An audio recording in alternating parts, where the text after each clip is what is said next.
Merhabalar, ben Lokmacı. Sonunda o büyük ana geldik. Kratos'un içinde yıllarca büyüttüğü o devasa intikam ateşinin tüm dünyayı yakıp kavuracağı yere, yani God of War 3 oyununa. Hatırlarsanız ikinci oyunun sonunda Kratos kaderin kız kardeşlerini dize getirmiş, zamanı geri sarıp Zeus'un tam tepesine Titanlarla birlikte inmişti. Eğer Kratos'un buralara nasıl geldiğini, o meşhur beyaz Spartalı'ya nasıl dönüştüğünü henüz izlemediyseniz serinin birinci ve ikinci oyun hikayelerini kanalda bulabilirsiniz ya da hemen sağ üstte bulunan kartlardan ulaşabilirsiniz. Şimdi devlerin omuzlarında tanrılara meydan okuma vakti. Hazırsanız Olimpos'un çöküşü başlıyor.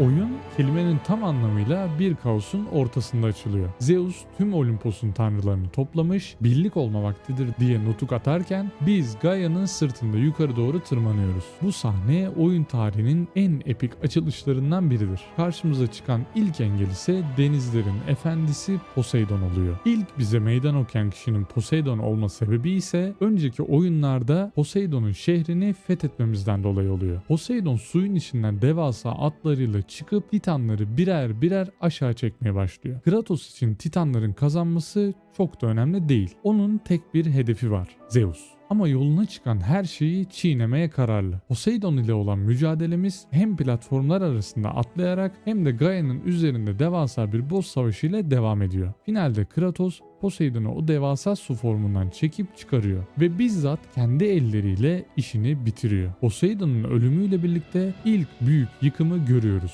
Denizler taşıyor ve tüm Yunanistan devasa bir selin altında kalıyor. Bu tanrıları öldürmenin sadece Kratos'a değil tüm dünyaya da bir bedel olacağının ilk işareti oluyor. Poseidon'u aradan çıkardıktan sonra Gaia ile birlikte en tepeye, yani Zeus'un yanına ulaşıyoruz. Ancak Zeus o meşhur şimşeğini çaktığında Kratos ve Gaia uçurumun eşiğine geliyor. Kratos Gaia'dan yardım istese de Gaia'nın cevabı çok net oluyor: sen sadece bir piyondun Kratos. Bu Titanların savaşı. İşte bu ihanet Kratos'un sadece tanrılara değil Titanlara da düşman olmasına neden oluyor. Kratos Olimpos'un zirvesinden aşağıya, yani Hades'in yeraltı dünyasına, Styx nehrine düşüyor. Nehrin içindeki o lanetli ruhlar Kratos'un tüm gücünü, o ikinci oyundan kalan efsanevi yeteneklerini emip bitiriyor. Kratos nehrin kıyısına vurduğunda elimizde kırık dökük kılıçlar ve bitkin bir beden kalıyor. Ama o öfke, o hala orada duruyor. Kratos yeraltı dünyanın karanlığında yolunu bulmaya çalışırken karşısına beklenmedik bir isim çıkıyor: Athena. Ama bu ikinci oyunda ölen Athena değil. Daha üst bir varlığa dönüşmüş ruhani bir formda karşımızda. Athena Zeus'un öldürülmesi gerektiğini, çünkü Zeus yaşadığı sürece insanlık için umut olmayacağını söylüyor. Kratos'un güvenini kazanmak için ona yeni kılıçlarını, yani sürgün kılıçlarını veriyor. İngilizce ismiyle de Blades of Exile. Athena'nın bize bir hedefi daha var: Olimpos'un ateşini bulmak. Eğer o ateşi söndürebilirsek Olimpos'un gücünü de yok edebiliriz. Kratos yeraltı dünyasının derinliklerine doğru inerken karşısına çıkan ilk hazine ise Apollo'nun yayı oluyor. Artık menzilli saldırılarımız da var ve bu karanlık diyarlardan çıkıp intikamımızı kaldığı yerden devam ettirmek için önümüzde hiçbir engel duramaz. Ya da biz öyle sanıyoruz. Çünkü bizi bekleyen bir isim var: Hades. Kratos Styx nehrinden çıktıktan sonra karşısına çıkan engelleri birer birer aşarak Hades'in sarayına kadar ulaşıyor. Burada bizi sadece bir tanrı değil, aynı zamanda kişisel bir hesaplama bekliyor. Eğer oynadıysanız Kratos yan oyunlardan biri olan Chains of Olympus oyununda Hades'in karısı Persephone'u öldürmüştü. Eğer bu oyununda yan hikayesini merak ediyorsanız like atıp yorumlarda belirtmeyi unutmayın. Hades'in bize olan öfkesi sadece Zeus'u korumak değil. Az önce de anlattığım gibi kişisel bir intikam meselesi artık. Hades ile olan savaş oyunun en karanlık ve teknik dövüşlerinden biri. Kratos Hades'in o devasa kancalarından kurtulup en sonunda onun kendi silahı olan Hades'in pençelerini, yani Claws of Hades'i ele geçiriyor. Bu arada cidden oyunları %100 merakım var ve o yüzden bu oyunun da platin kupasını almak için çok uğraşmıştım. En zor modda oyunu bitirmemiz gerekiyordu Ve bu Hades boss'u cidden çok zordu. Yani Souls-like oyunları bile aratmıyordu yani, o kadar. Finalde Hades'in ruhunu bizzat o kancalarla söküp alıyoruz. Hades'in ölümüyle birlikte yeraltı dünyası tam bir kaosa sürükleniyor. Nehrin içindeki milyonlarca ruh serbest kalıyor ve her yer kontrolsüz bir hayalet istilasına uğruyor. Kratos ise artık yeraltı dünyasından çıkış biletini, yani Hades'in ruhunu cebine koymuş oluyor.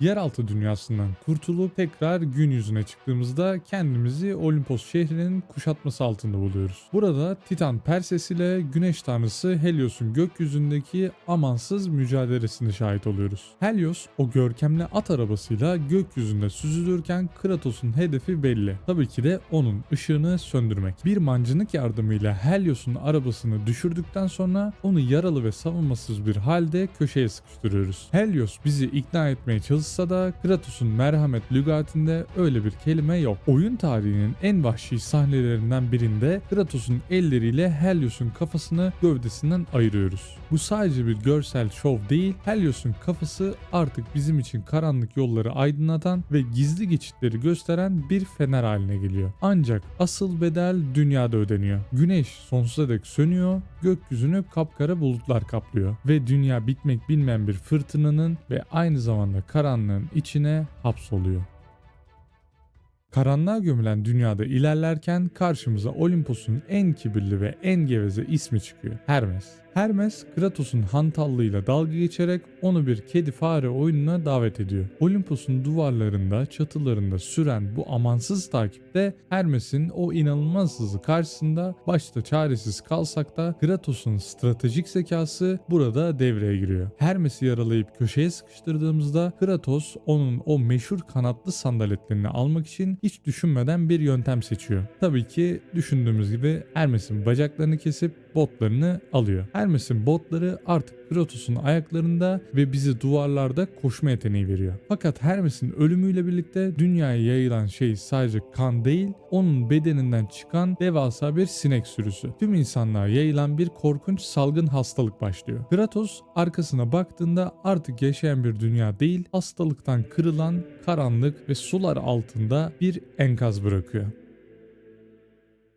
Kratos, Olimpos'un üst katlarına tırmanırken yolu Hera'nın bahçesinden geçiyor. Burada karşımıza Yunan mitolojisinin en meşhur kahramanı Kratos'un da üvey kardeşi Herkül çıkıyor. Ama bu Herkül bildiğimiz o fedakar kahraman değil. Zeus'un en sevdiği oğlu olmak isteyen, Kratos'un şanını kıskanan, devasa cüsseli ve öfkeli bir dev. Herkül ile olan dövüş tam bir gladyatör arena havasında geçiyor. Herkül Kratos'u babasının favori çocuğu olmakla suçlarken biz de ona gerçek gücün kimde olduğunu gösteriyoruz. Dövüşün sonunda Kratos Herkül'ün o meşhur aslan başlı eldivenlerini onun elinden zorla alıyor. Bu eldivenler oyunun en güçlü silahlarından biri haline geliyor ve artık o parçalanmaz denilen Onyx taşlarını un ufak ediyor. Herkül'ün ölümüyle birlikte geriye sadece yıkılmış bir arena ve Kratos'un sarsılmaz iradesi kalıyor.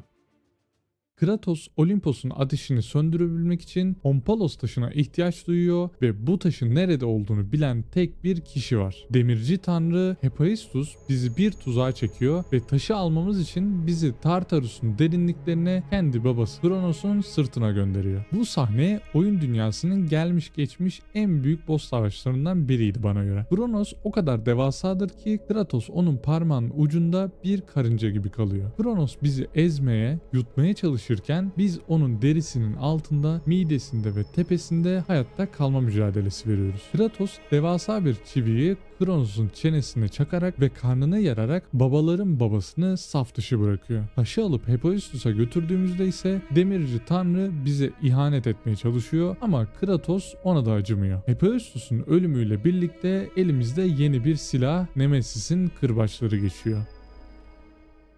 Kratos artık Olimpos'un ateşine ulaşmaya çok yakın. Ancak ateşin etrafındaki korumayı sadece bir anahtar açabiliyor. O anahtar ise Pandora. Pandora, Hephaistos'un yarattığı ama bir kız çocuğu gibi sevdiği, aslında can bulmuş bir objedir. Kratos Pandora'yı devasa hareketli küplerden oluşan ve her köşesi ölümcül tuzaklarla dolu olan labirentin içinde buluyor. Kratos'un o taş kalbi Pandora'yı gördüğünde ilginç bir şekilde yumuşuyor. Pandora ona ölen kızı Calliope'yi hatırlatıyor. Yol boyunca Pandora'yı koruyor, ona rehberlik ediyor ve bu devasa bulmacayı çözerek labirentten çıkıyorlar. Ancak önlerinde aşılması gereken son bir engel var. Hera. Hera'nın Kratos'a olan hareketleri ve Pandora'ya olan tavrı Kratos'un sabrını taşırıyor. Hera'yı da aradan çıkardıktan sonra ölümüyle dünyadaki tüm bitki örtüsü çürüyor. Kratos ve Pandora artık Zeus ile yüzleşecekleri o büyük finale, yani Olympus'un zirvesine ulaşıyorlar.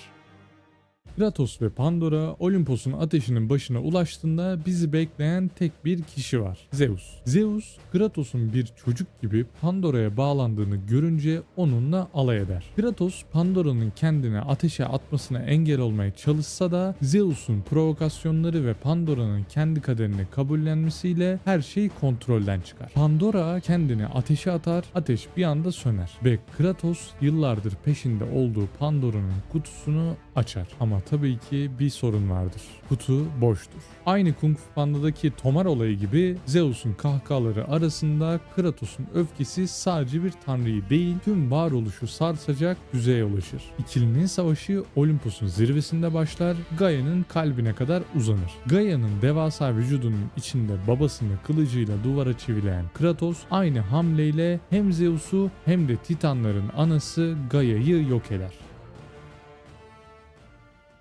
Zeus'un fiziksel bedeni yok olsa da ruhu Kratos'un zihnindeki en büyük korkuları uyandırır. Oyunun bu kısmı Kratos'un kendi iç dünyasında bir yolculuğa dönüştüğü, o güne kadar yaptığı tüm kötülüklerle yüzleştiği bir sekansa döner. Karanlığın içinde boğulurken Pandora'nın sesi ona yol gösterir. Umut bizi hayatta tutan tek şeydir. Kratos kutunun içindeki asıl gücün öfke değil, birinci oyunda kutuyu açtığında içine yerleşen umut olduğunu anlar. Bu güçle zihnindeki karanlığı yırtıp atan Kratos gerçek dünyaya döner ve Zeus'u kendi elleriyle, kelimenin tam anlamıyla, ekranı kana boyayana kadar yumruklayarak öldürür. Olympus'un kralı ölmüştür. Ancak dünya artık sular altında, hastalıklı ve karanlık bir enkazdan ibarettir.